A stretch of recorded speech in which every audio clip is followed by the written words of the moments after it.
இன்னைக்கு அல்லாஹ் இந்த பூமியில தொழுவதற்கான வாய்ப்பே நமக்கு இல்லாத அளவுக்கு நமக்கு இருக்கிறதா? எவ்வளவு இடங்கள் நமக்கு தொழுகைக்காக விரிந்து கிடக்கிறது. பள்ளி வாசலிலே அழைக்கிறார்கள், தொழுகைக்கு வாங்க. அப்பேற்பட்ட அழைப்பும் பள்ளிவாசலும் பெருகி கிடக்கிறது. ஆனால் நம்முடைய உள்ளம் சுருங்கக்கூடிய நிலைமையில இருக்கிறது. நம்ம பள்ளிவாசலை நோக்கி விரையணுங்க, ஓடி வரணும். துன்யா வியாபாரம் என்று நம்முடைய வாழ்க்கையை கழித்து அல்லாஹ்வினுடைய நினைவை மறந்தவர்களாக மாறிவிடக் கூடாது.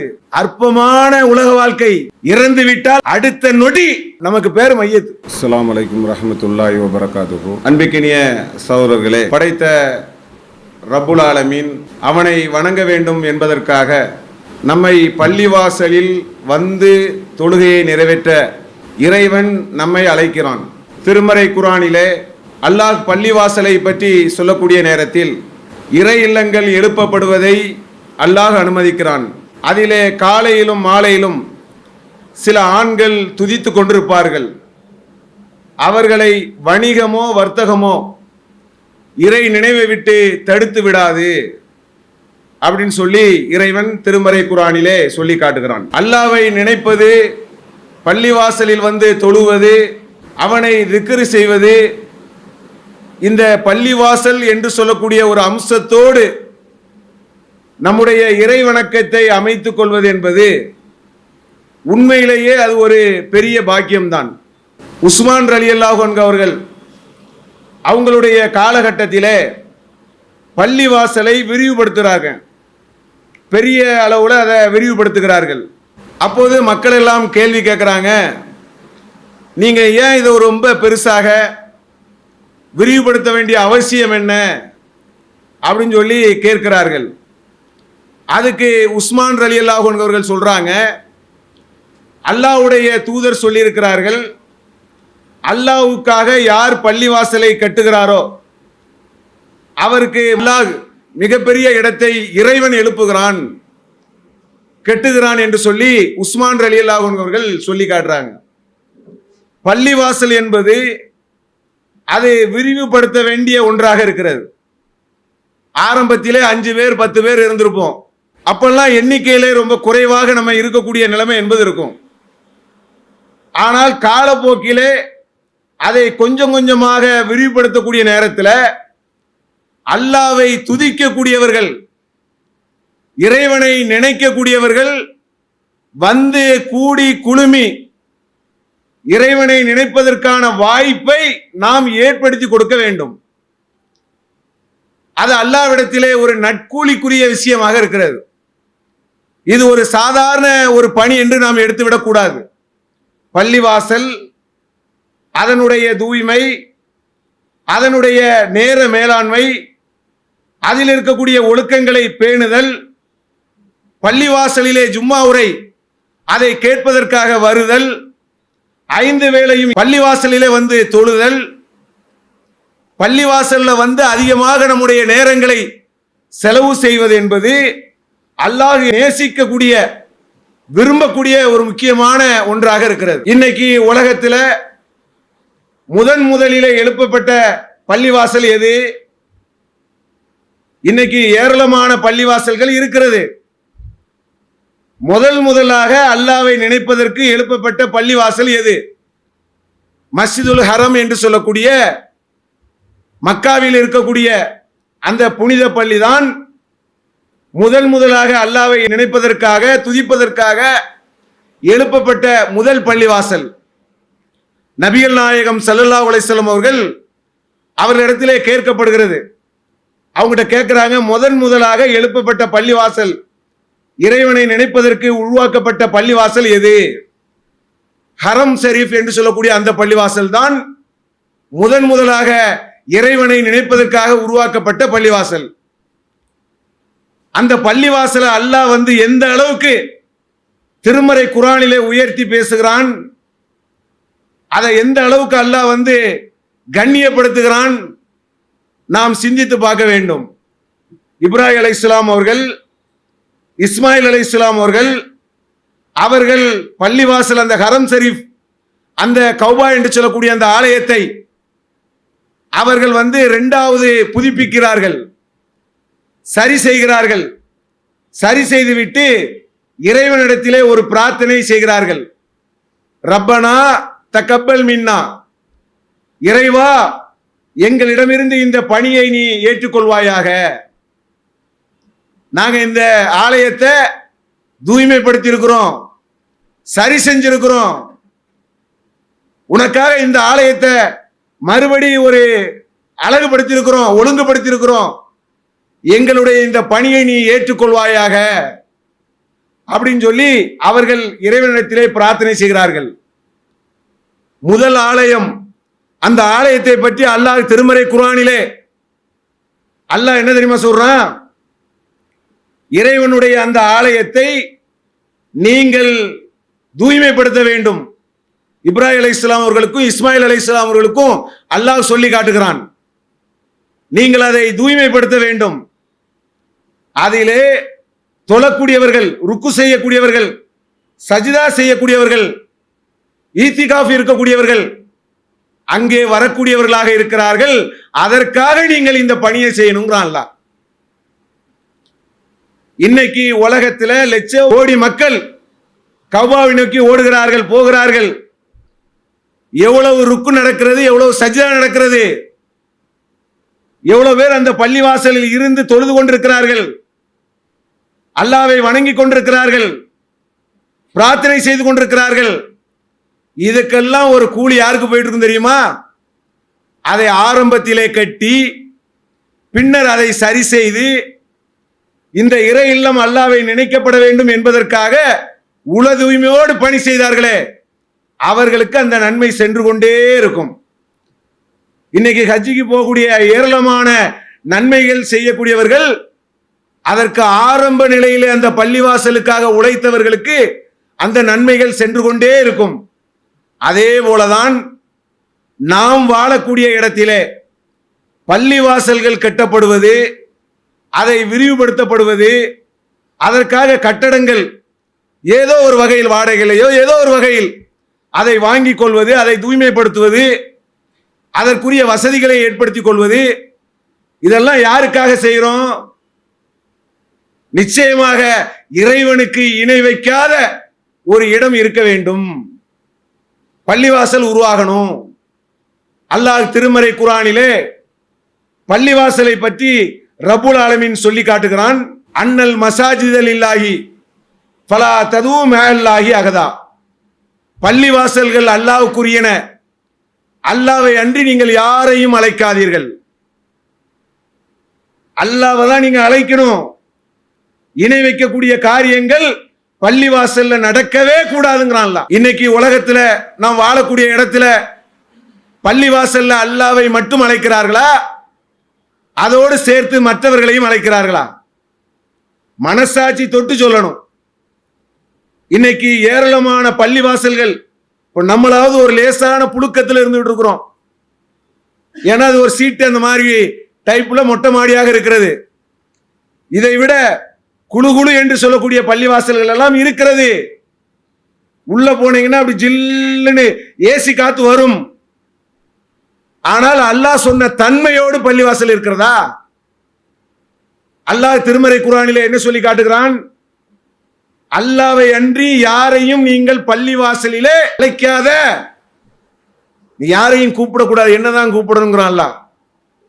அப்படி பள்ளிவாசலினுடைய தன்மைகள் இருக்கிறதா?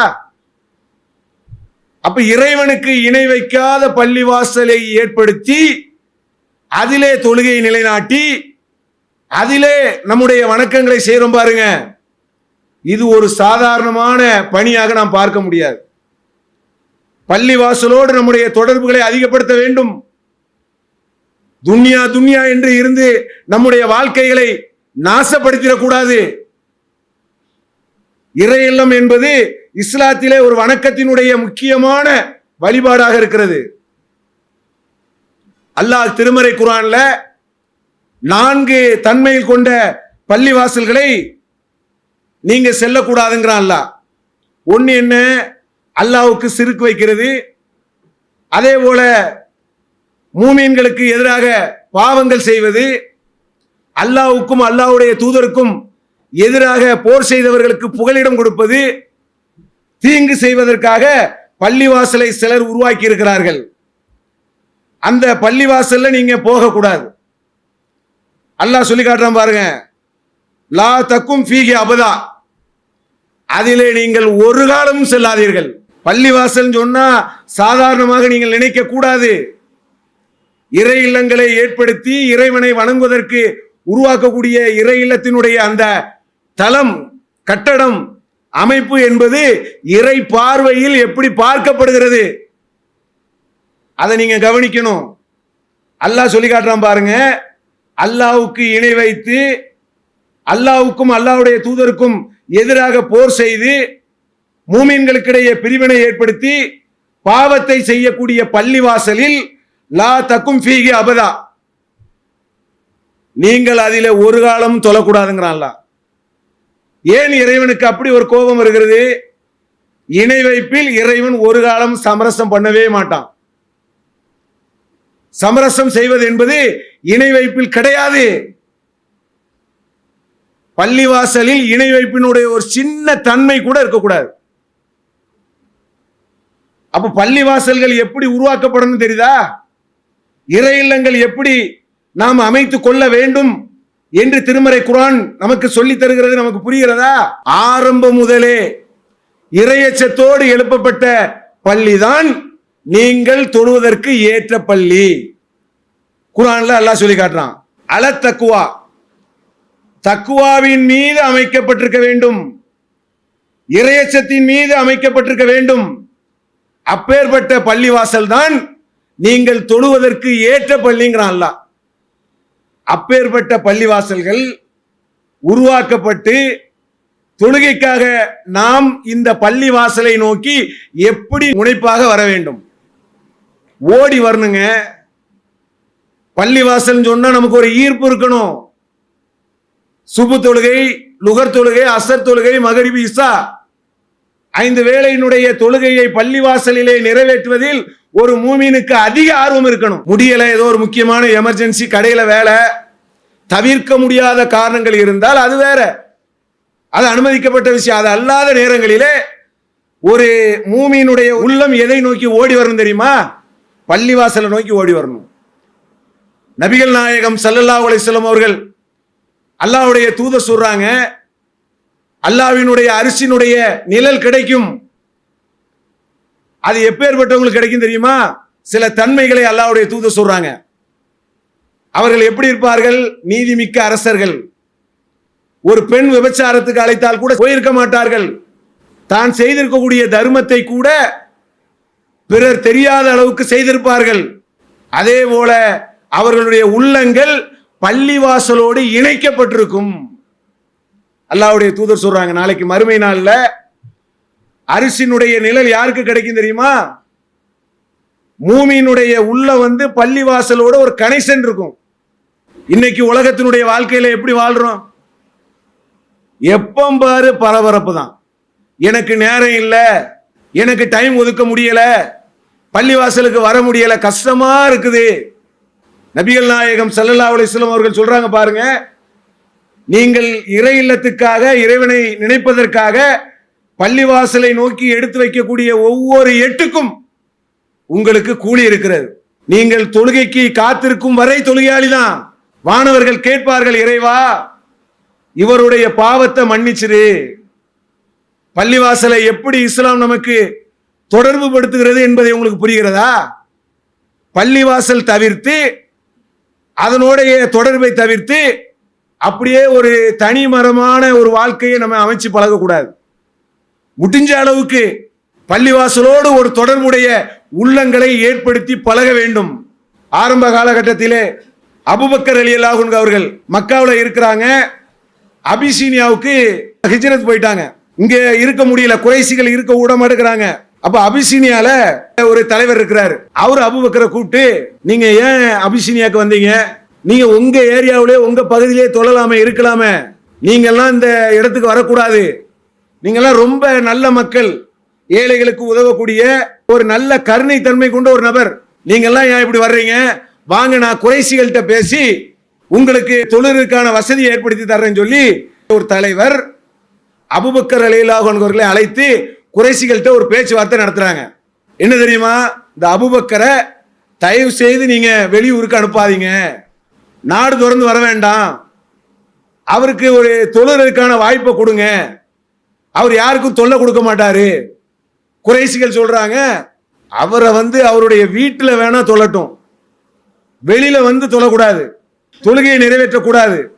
ஏன்னா வெளியில தொழுவாரு, அதை குறைசி மக்கள், எங்க மக்கள் பார்ப்பாங்க, எங்களுடைய பெண் மக்கள் பார்ப்பாங்க, ஏதோ ஒரு வணக்கத்தை செலுத்துற மாதிரி இருக்கும், அது எங்களுக்கு பெரிய இடைஞ்சலா இருக்கும். இந்த ஒப்பந்தத்துக்கு சரின்னு சொன்னா அபூபக்கர் மக்காவுல இருக்கலாம், குறைசிகள் ஓகேங்கிறாங்க. சரின்னாச்சு. அபூபக்கர் ரலியல்லாஹு அன்ஹு அவர்கள் இருக்கிறார்கள், கொஞ்ச காலம் வீட்டில் தான் தொழுறாங்க, உள்ளம் பொறுக்கல.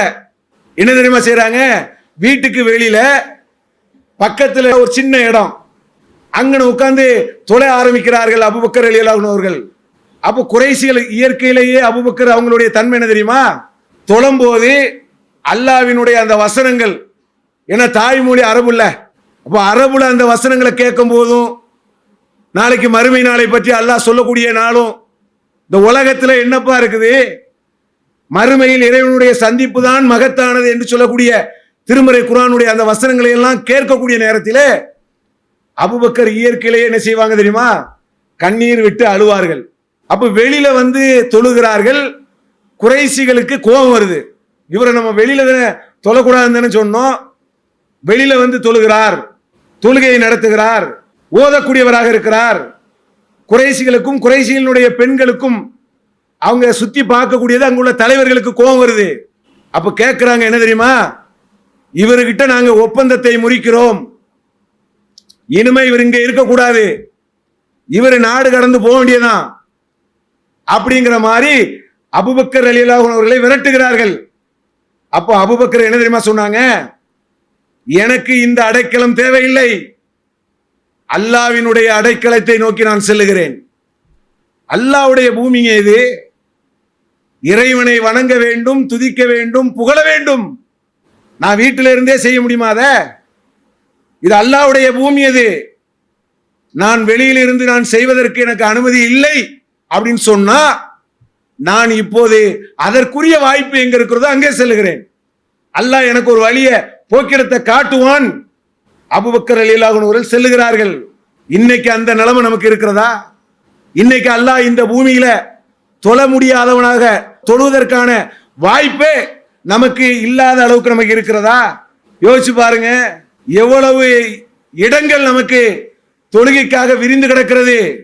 பள்ளி வாசலிலே அழைக்கிறார்கள், தொழுகைக்கு வாங்க அழைக்கிறார்கள். அப்பேற்பட்ட அழைப்பும் பள்ளி வாசலும் பெருகி கிடக்கிறது. ஆனால் நம்முடைய உள்ளம் சுருங்கக்கூடிய நிலைமையில இருக்கிறது. நம்ம பள்ளி வாசலை நோக்கி விரையணுங்க, ஓடி வரணும். துன்யா துன்யா வியாபாரம் என்று நம்முடைய வாழ்க்கையை கழித்து அல்லாஹ்வினுடைய நினைவை மறந்தவர்களாக மாறிவிடக் கூடாது. அற்பமான உலக வாழ்க்கை, இறந்து விட்டால் அடுத்த செகண்ட் என்னதுதான் தெரியுமா, மையத்து. நமக்கு பேரை வச்சு கேட்க மாட்டாங்க. அப்துல்லா இறந்து விட்டாரு, எப்போது மையவாடிக்கு எடுத்து செல்வீர்கள்? இப்படி கேள்விகள் உங்களை நோக்கி வருகிறதா? அடுத்த நொடி நமக்கு பேர் மையத்து.